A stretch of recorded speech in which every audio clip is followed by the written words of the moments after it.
So I'm back at it. I'm finishing up pressure washing the house here before we can stain it the following day. And if you watched last week, you knew that I had a couple little issues. I rented this towable lift, which has helped out immensely. It keeps me from having to use a ladder and being in precarious positions.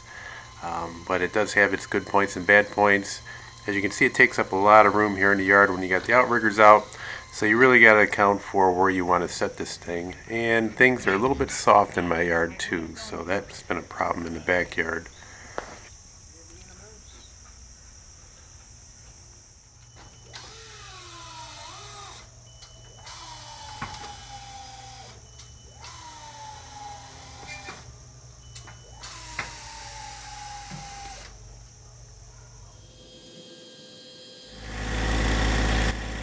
I did a little research into these towable lifts and found out that this one weighs just a little over 5,000 pounds.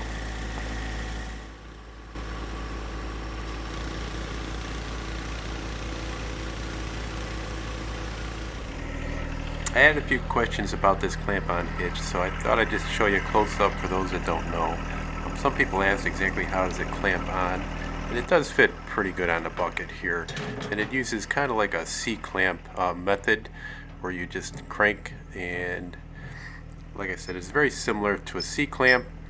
It holds pretty good. If you watch the last video, you see it shift around though when you really are moving something heavy like this lift, for instance.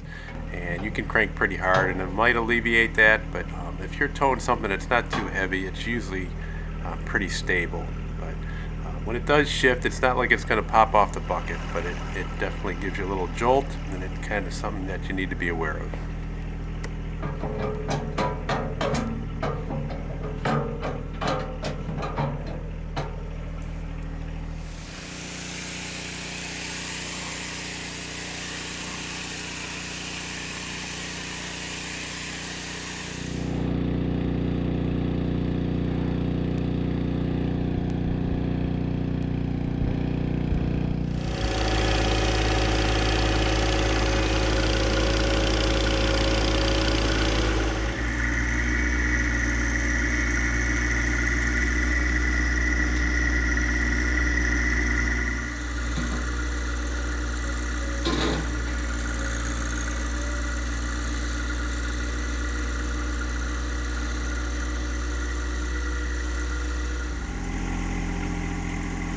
Now this side of my house is pretty tight to the woods, and this is an area where it's going to be, even though you have a lot of reach with this lift, it's going to be limited just because of the trees that I have so close by.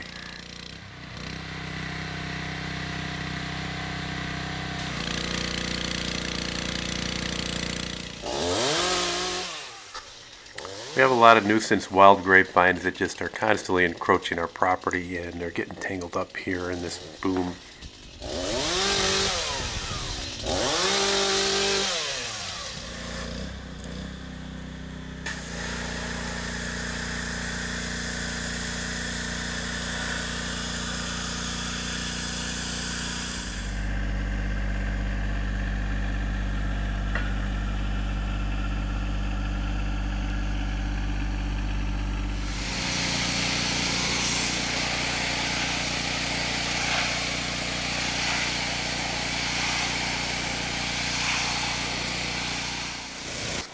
So this is the last bit that we got to pressure wash, and we can relax after this, take a break and wait for it to dry out and then stain.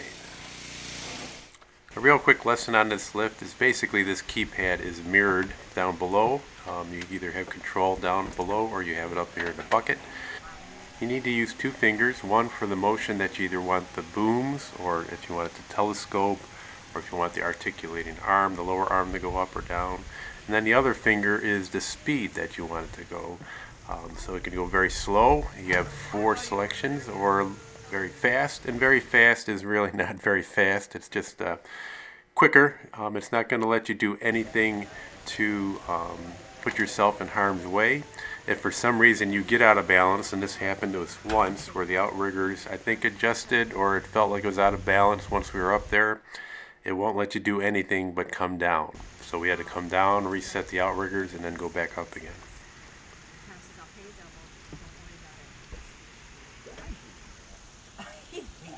So Tom, how, I'm so mad for Now you. comes the staining. The staining part I thought would actually take longer because you really got to be more careful. You have to worry about getting stain on the windows and your trim and everything.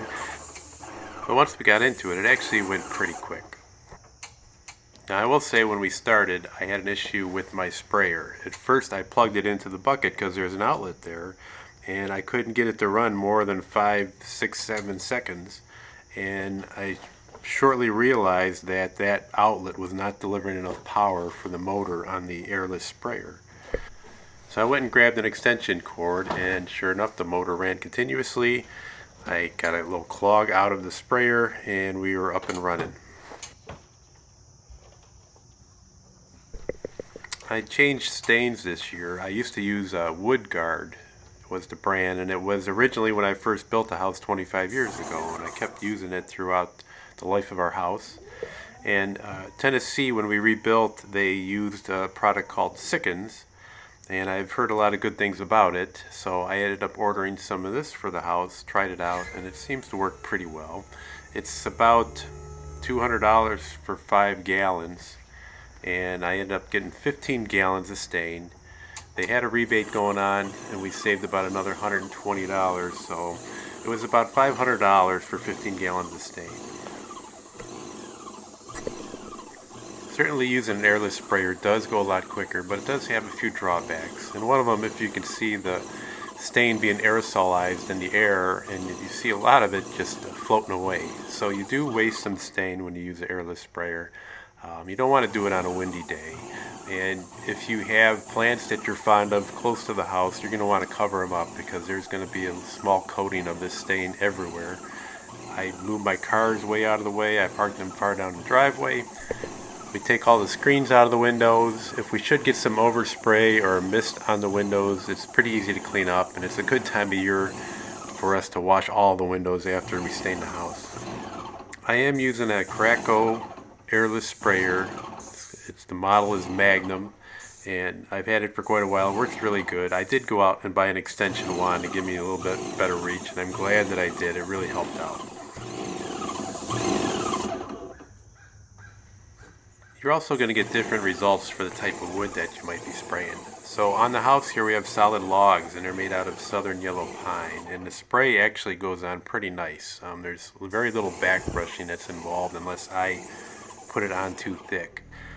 Now with the garage, that has log siding on it, and that's probably made out of a white pine, and it absorbs the stain a little bit different where I need to back brush it a lot.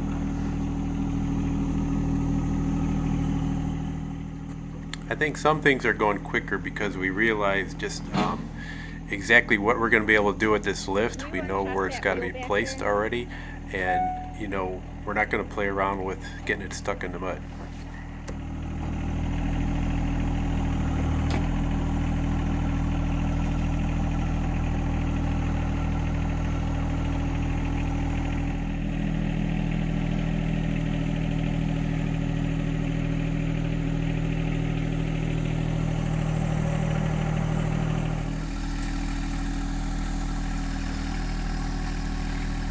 I'd like to give you more footage of us staining, but I really didn't want to be messing around. Stain gets everywhere, so it gets on your hands. I didn't want to be messing around with our cameras and the drone and just be touching it and getting stain all over everything. We're doing pretty good here. We looked at the radar and it looked like there was a little bit of rain coming. And this is Sunday. We still have the lift tomorrow for Monday. The National Weather Service is calling for some rain, but not till later on in the evening. Then all we need is about 2 more hours, and we should be done staining.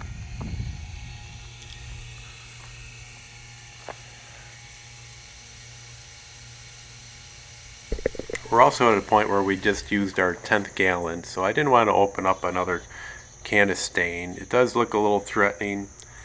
Turns out though we probably should have just finished because it never really rained. It looked more deceiving on the radar than what we got. We're just going to position this so it's all set to go in the morning, and we could pick up with the front dormer over the porch, and then we could just go around to the right side of the house and finish up.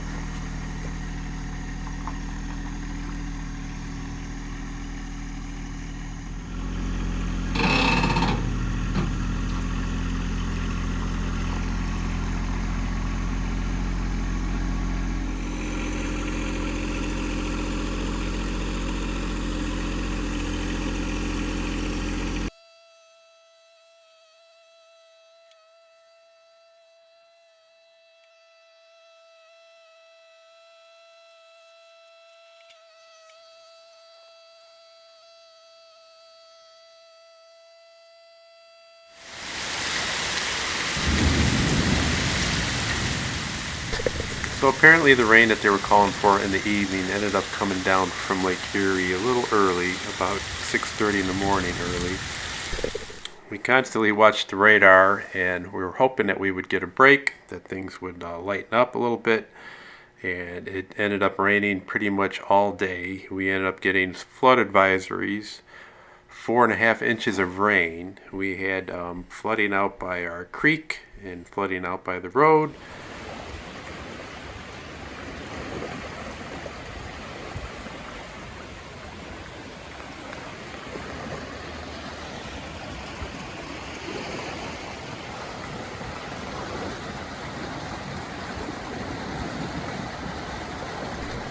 Well, it finally let up about 4:30 in the afternoon. We gave it 2 hours of not raining, so 6:30 we came out. I figured we have overhangs over the house, so they never really got wet. The rain was not a wind-driven rain, it was more just falling straight down. And I thought we could at least get the high spots that were kind of undercover, use the lift, and then we can return it in the morning and finish up the low spots tomorrow. Took us about an hour and a half. It did drizzle off and on occasionally. The areas that I did spray were not wet, so that was good. It's just very damp outside, though. I'm very damp after 4.5 inches of rain, and still looked threatening the whole time we were doing it.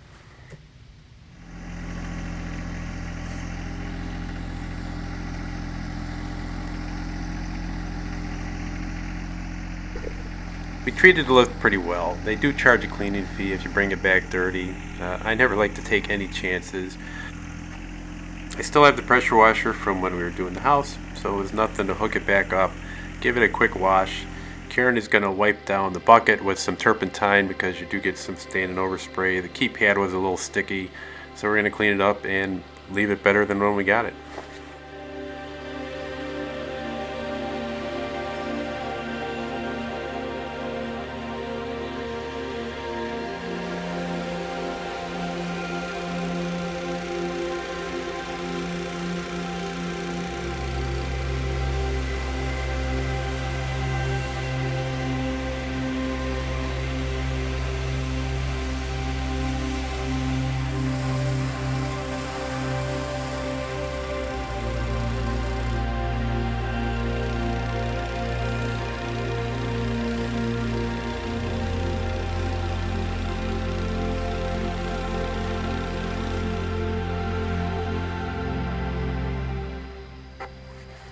Got it all hooked up to the truck. All I got to do is wake up tomorrow, leave at 7 o'clock in the morning and drop it off, and then we can start finishing up the rest of our staining with a little improvisation.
Well, that's a fresh reminder why I hate staying in the house.